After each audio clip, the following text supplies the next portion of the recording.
Hello साथीहरू, तपाईँहरूलाई मैले आज एउटा यो क्रुजर बाइक राइडिङको विषयमा छोटकरीमा एक्सपिरियन्स सेयर गर्न गइरहेको छु।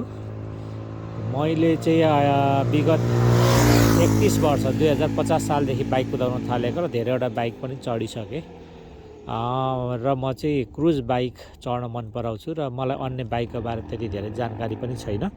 र क्रुज बाइक चढ्दाखेरि चाहिँ के कस्तो ध्यान दिनुपर्छ भन्ने विषयमा चाहिँ पहिलो नम्बर त मैले अहिले यो म चढिरहेको एभेन्जर क्रुज बाइक 220 लाई तपाईँलाई देखाउँदैछु। र यसमा चाहिँ विशेष एसेसरिजहरू चाहिँ यो एउटा तपाईँले देख्नुभयो यो चाहिँ हनीकम जेल हो। यो चाहिँ सिटमा राख्न मिल्छ। यो धेरै महँगो पर्दैन, अनलाइनमा लिन पाइन्छ। यो लङ राइड गर्दाखेरि तपाईँको तल चाक दुख्दैन, पोल्दैन, सँगसँगै ढाड पनि दुख्दैन। अर्को चाहिँ यतापट्टि यो स्याडल ब्याग हो। यो यसमा चाहिँ सामानहरू प्रशस्त राखेर हिँड्न सकिन्छ। र यो माथि भएको चाहिँ यो ट्रेकिङमा प्रयोग गर्न सकिन्छ, वाटरप्रुफ ब्याग हो। र यसमा चाहिँ भित्रपट्टि हामीले प्लास्टिकहरू ऱ्याप गरेर लुगाहरू राख्यो भने कुनै पनि लुगाहरू भिज्दैन। र तपाईँको यसमा मसँग चाहिँ माथि एउटा ठाउँमा फोटोसोटो खिच्नलाई स्ट्यान्ड पनि छ। र यसमा चाहिँ यो स्याडल ब्यागको पछाडि यसरी पानी पनि राख्न मिल्छ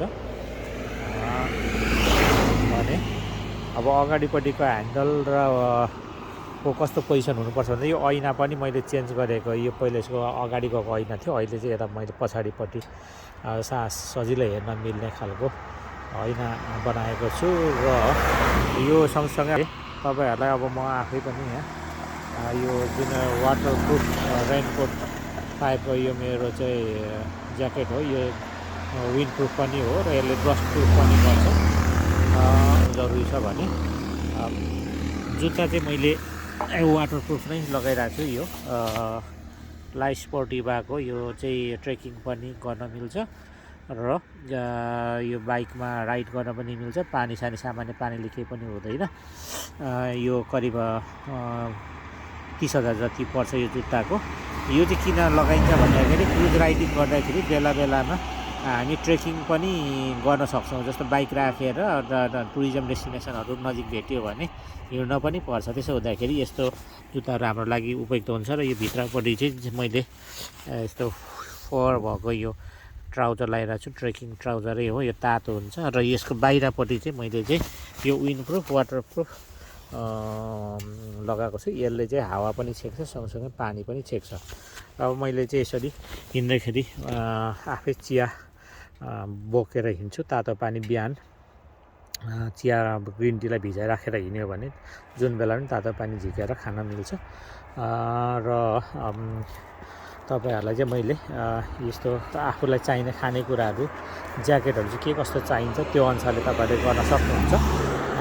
अब मलाई चाहिँ विशेष गरेर तातो ज्याकेटहरू बोक्छु। माथि अलि हाइटतिर गयो भने तातो ज्याकेट चाहिन्छ भने, अलिक गर्मीतिर हुँदाखेरि पातलो ज्याकेट बोक्नुपर्छ, पातलो ज्याकेट बोक्ने हो। त्यसो भयो भनेदेखि मौसम अनुसारको ठाउँ अनुसारको चाहिँ हामीले लुगाहरू लाउन सक्छौँ। र क्रुज बाइक गर्दाखेरि चाहिँ धेरै लामो डिस्टेन्स पनि सजिलै हिँड्न सकिन्छ। खासै दुःख हुँदैन। बस्ने पोजिसन, सिटिङ पोजिसनहरू चाहिँ मिलाएर हिँड्नुपर्ने हुन्छ। मेन कुरा भनेको यो चाहिँ अहिले म तपाईँहरूलाई मेरो क्रुज बाइक देखाइरहेको छु। तपाईँहरूलाई चाहिँ यो मेरो जानकारी उपयुक्त लाग्न सक्छ। मलाई अन्य बाइकको बारेमा धेरै जानकारी छैन। अन्य बाइक मैले ड्राइभ गरेको छैन, राइड गरेको छैन। यो चाहिँ क्रुज बाइक चाहिँ मैले विगत 30 वर्षदेखि म यस्ता खालको बाइकहरू चढिरहेको हुनाले धेरै ठाउँहरू मैले नेपालको चाहिँ मनाङ मुस्ताङदेखि लिएर सुदूरपश्चिमको चाहिँ रारा कर्णालीदेखि लिएर पूर्वको इलामदेखि लिएर सोलुखुम्बुदेखि लिएर तराईको सबै भूगोलहरू चाहिँ मैले बाइकबाट राइड पनि गरिसकेको छु।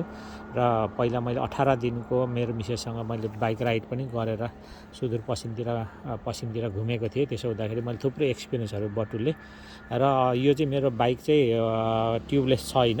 त्यसो हुँदाखेरि अझ तपाईँले चाहिँ एउटा पङ्चर बेला कुनै बेला हुनसक्छ। त्यसो हुँदाखेरि एउटा पम्प पनि, हावा हाल्ने पम्प पनि बोकिराख्नु होला लङ राइड गर्दाखेरि चाहिँ, ताकि कुनै पनि बेला सानोतिनो पङ्चरको लागि केही घन्टा अथवा केही मिनटको लागि भयो भने, केही किलोमिटरको लागि भयो भने त्यो पम्पले हावा दिने काम गर्छ। त्यसो गर्दाखेरि तपाईँहरूलाई चाहिँ त्यसले सजिलो हुने रहेछ। मैले किन भन्दाखेरि रारा जाँदाखेरि ठुलो जङ्गलमा त्यसरी नै मेरो चाहिँ बाइक पङ्चर भएको थियो र मलाई दुःख भएको थियो। त्यसो हुँदाखेरि मैले त्यो बेला चाहिँ त्यो पम्प भेटेको कारणले मलाई धेरै सहज भएको थियो मेरो बाइक ल्याउनको लागि। र हेलमेटको कुरा गर्दाखेरि हेलमेट चाहिँ मलाई चाहिँ चस्मा लाउनु पर्ने भएको हुनाले फुल हेलमेट युज गर्दिनँ, हाफ टाइपको हेलमेट, तर तलसम्म सिसा भएको ढाक्ने खालको हेलमेट युज गर्छु। र यो घाँटीमा र मुखमा चाहिँ मास्क र ट्रेकिङमा युज गर्ने अर्को मास्क पनि युज गर्न मिल्छ। त्यो बोक्नुभयो भने तपाईँहरूलाई घाँटी पनि चिसो आउँदैन। हातमा पनि मैले चाहिँ गोर्टेक्स टाइपको पनि पन्जा बोकेको छु। धेरै चिसो भयो भनेदेखि गोर्टेक्स, पानी पऱ्यो भने गोर्टेक्स पन्जा लगाउने। र अहिले चाहिँ सामान्य पन्जा यो मैले चाहिँ अहिले बोकिरहेको छु, सामान्य पन्जा लगाइरहेको छु तराईतिर हिँड्दाखेरिको। महत्त्वपूर्ण कुरा चाहिँ क्रुज राइडरहरूले पछाडिको ढाड चाहिँ एकदमै सपोर्ट हुने गरी बस्ने व्यवस्था गर्नुपर्छ। यो चाहिँ मेरो पछाडिको ब्याग चाहिँ अलिक पछाडि भएको हुनाले मैले चाहिँ यो अर्कै ब्याग बोकेको छु। यो के अरे ल्यापटपको ब्याग हो। यसको पछाडि हार्ड भएको हुनाले ठ्याक्कै यहाँनिर अडिन्छ र अगाडि सफ्ट भएको हुनाले चाहिँ मेरो चाहिँ गाडीमा बसेको जस्तै हुन्छ, सिट पछाडिपट्टि सपोर्ट हुन्छ। यदि तपाईँ चाहिँ दुईजना राइड गर्दै हुनुहुन्छ भने यो ब्याग चाहिँ पछाडिपट्टि राख्ने व्यवस्था गर्नु पर्यो र पछाडिको मान्छेलाई नि एउटा ब्याग सानो बोक्दाखेरि सजिलो। र बिचमा चाहिँ तपाईँ दुईजना जो राइड गर्नुहुन्छ दुईजनाको बिचमा ग्याप आउनसक्छ। त्यो ग्यापमा चाहिँ एउटा तपाईँले आफूले एउटा सानो ब्याग बोकेर दुईजनाको पछाडिपट्टि बस्नेको पेटमा पर्ने गरी र आफ्नो ढाडमा पर्ने गरी राख्नुभयो भने चाहिँ एकदमै सजिलो हुन्छ। र यो जुन स्याडल ब्याग छ, स्याडल ब्यागमा चाहिँ हेभी सामानहरू चाहिँ नराख्दा राम्रो हुनेछ। किन भन्दाखेरि कि त यो राम्रोसँग लक हुनु पऱ्यो, नभएदेखि राउन्ड टर्निङहरूमा चाहिँ यो टर्न हान्दाखेरि चाहिँ यसरी हल्लिएर बाइकलाई चाहिँ डिसब्यालेन्स गर्ने रहेछ। त्यसो हुँदाखेरि चाहिँ यो एकदम टाइट हुने अवस्था भयो भने एकदम राम्रो हुन्छ। र बाइकको यो ह्यान्डलको पोजिसन पनि तपाईँको यो जुन हात र यसको हातको दुईटाको डिस्टेन्स छ त्यो पनि सकेसम्म अलिक न्यारो हुनुपर्छ। र लेफ्ट ह्यान्डले राइट काट्दा, राइटले लेफ्ट काट्दाखेरि सजिलैसँग ह्यान्डल चाहिँ घुमाउन सक्ने हुनुपर्छ। यो अझै पनि एभेन्जर क्रुजको ह्यान्डल चाहिँ अलिकति फराकिलो छ, यो अलिकति न्यारो हुनुपर्छ। तपाईँहरूलाई चाहिँ यो क्रुज बाइक राइडिङ सम्बन्धी मेरो आफ्नो एक्सपिरियन्स सेयर गरेँ। तपाईँहरू पनि क्रुज गर्नुहुन्छ भने यस्तो बाइक र यस्तै खालको एक्सेसरिज चाहिँ आफूलाई चाहिने मिलाएर गर्नु होला।